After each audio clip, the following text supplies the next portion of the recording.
Hello, people of YouTube. This is Gray's Guitars. I know you don't see my face all that often unless I'm doing a gear demo, but today I want to talk about buying used guitars such as all three behind me.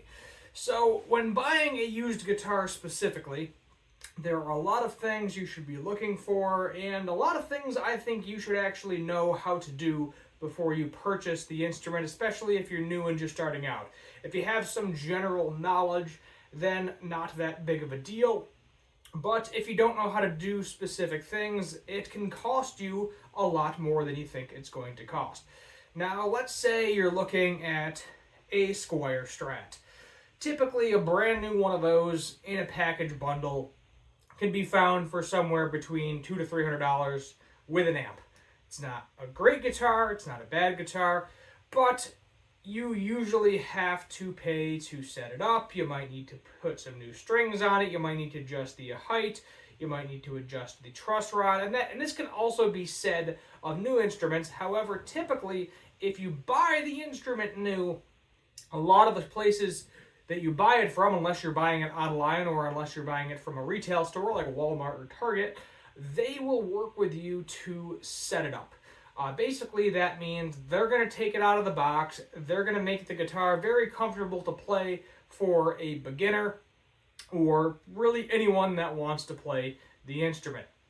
And this is more so for used guitars because typically you're not always buying them from Guitar Center or a mom and pop shop that knows how to set them up. If you buy them from like a regular pawn shop and they don't specialize in guitars and musical instruments, most likely they are not going to set it up for you because they have no idea how to. They bought a guitar for a couple $100 for a kid who needed some money for weed or God knows what else, and they just gave them the money, took the guitar, and now they're trying to sell it for $150 and make a little bit of money. So unless you're buying it from a specialty shop, these are things that you're going to run into when buying a used instrument.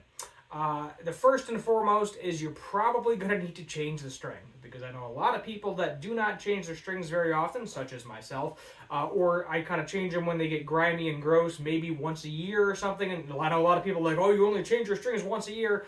I have like 6 or 7 guitars right now, so it's not like I'm playing one specific one all the time and grinding it up all the time. I also take the liberty of washing my hands like 90% of the time before I touch the instrument, especially on the more expensive ones, so that way I do not grime up the frets, the fretboard, and the strings. They last a little bit longer, and then you can always buy different types of strings. So if you don't know how to string a guitar, and you don't want to learn how to string a guitar, that is probably going to set you back a minimum of $30. So if you just take it to a guitar shop, you don't tell them to do anything, you just say, hey, I need new strings, please put strings on this, probably around $30.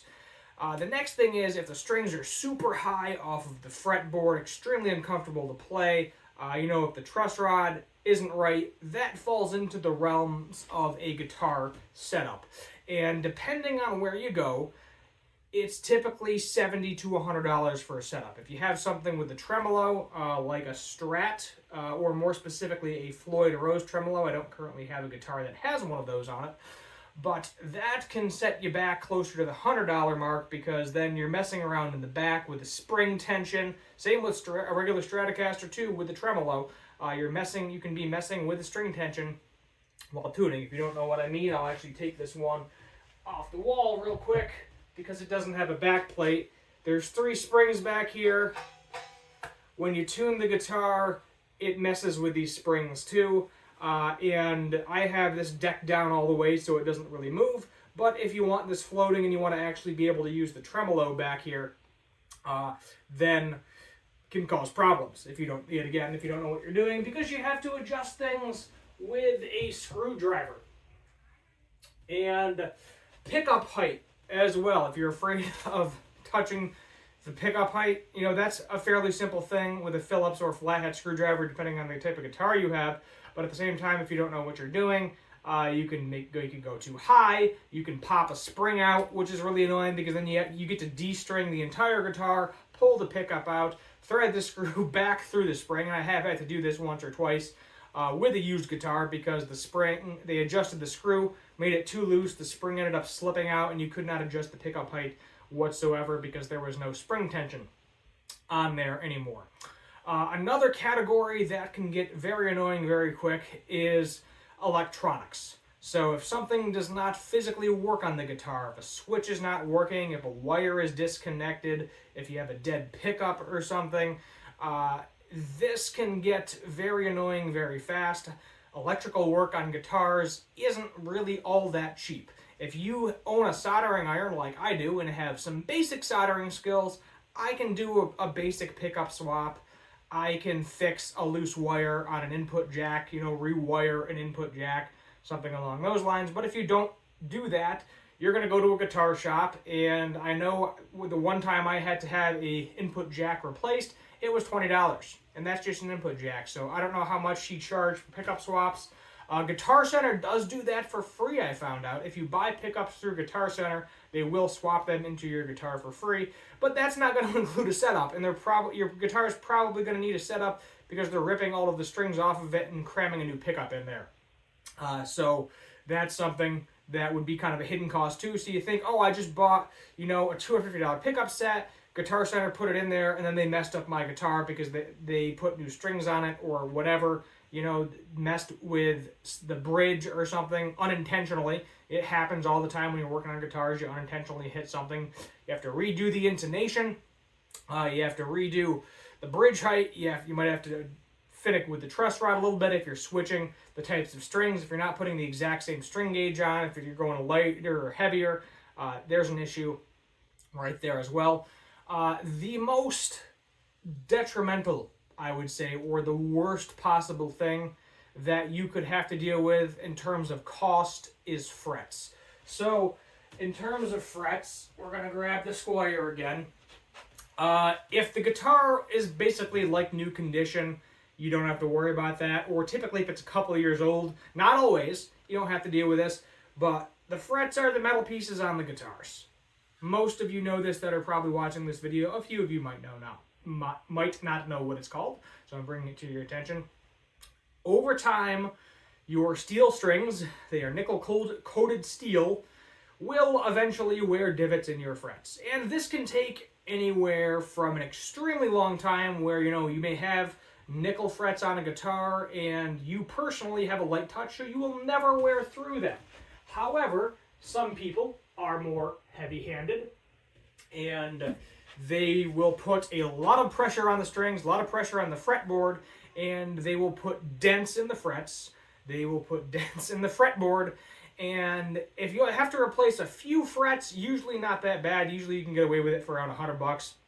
A lot of the cowboy chord area, which is like the first 3 or 4 frets, maybe 5 on a guitar, where you're playing a lot of your chords. Those typically tend to get dented the most, especially on acoustics. And if you have to replace the frets, or if you have to do a level recrown for the entire guitar, a couple of frets, probably $70 to $100. A level recrown, for my local guy, I think it's like $200. I've never personally had it done. The Epiphone, I'll be honest, needs it. There's quite a few bad spots on that thing. But if you have to do a refret, because it's an older, vintage instrument, like 50s, 60s, 70s, 80s, even 90s at this point. The 90s are getting kind of far away. If you were born in 1990, I think you are currently 34. Sorry for that reminder.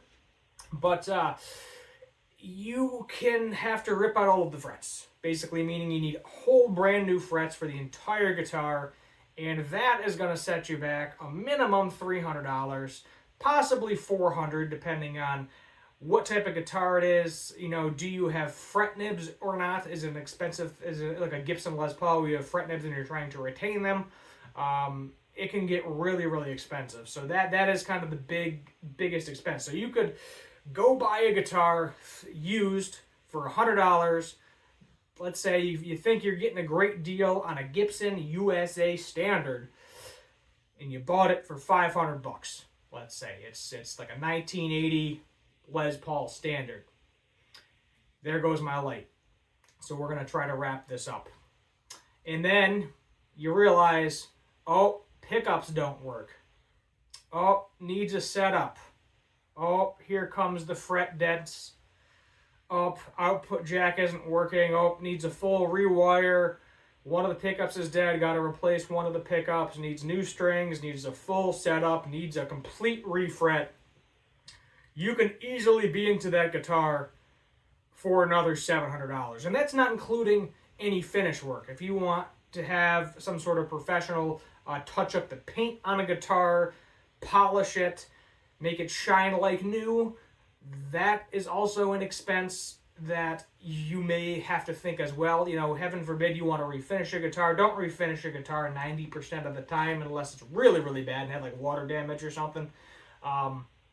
But that can be, you know, $400 plus expense depending on how, you know, intuitive or how in depth, rather, the process of getting the paint corrected is. And then, you know, if they got to age it or something because you want to, oh, I bought an old Gibson, it's got to look old, or I bought an old Fender, it's got to look old, then they're going to charge you more because they have more man hours in it because, you know, they're sitting there with a razor blade doing the finish checking. They're putting dents and wear marks in strategic spots, and it just gets even more expensive. So if you know how to do a basic setup on a guitar, if you know to watch out for fret wear, you know, make sure stuff isn't broken, put the guitar through its general paces. Check the truss rod too, by the way, if you have the ability, because a lot of people, you know, a broken truss rod does not happen as often as people think. It's more of when they don't know what they're doing, they're cranking really, really hard on it, and they break it. And I have personally never encountered one on any of the used guitars I bought. The Squier there has a little bit of a stripped nut, but there is one hex wrench that I have that fits it and still turns the truss rod. So fingers crossed right now, no problems with that. So not a huge deal. It hasn't moved. I adjusted the truss rod once. The setup on it is perfectly fine for me. Where I want it personally, and through winter and summer and change of seasons, it doesn't seem to move at all because that guitar is old. It's like from 1990 something. So you know, basically the neck is attuned to the climate that it's in, and it doesn't really move all that much. You know, if it does, I can adjust it if I really need to. One of these days, maybe I will buy a replacement nut for it because it's not actually broken. You just have to unscrew the nut completely and then rescrew a new head in. Not big of a deal as long as you can actually get to it with a wrench. But there it is. There you have it. If there's anything else I missed, you are more than welcome to put it in the comments. I know my light died. I will charge it. It happens a lot. I really need to charge both of the batteries at the same time so that way the thing will last through the video. But thank you for watching. This is Gray's Guitars. I am Steve Gray, and as always, have a good one.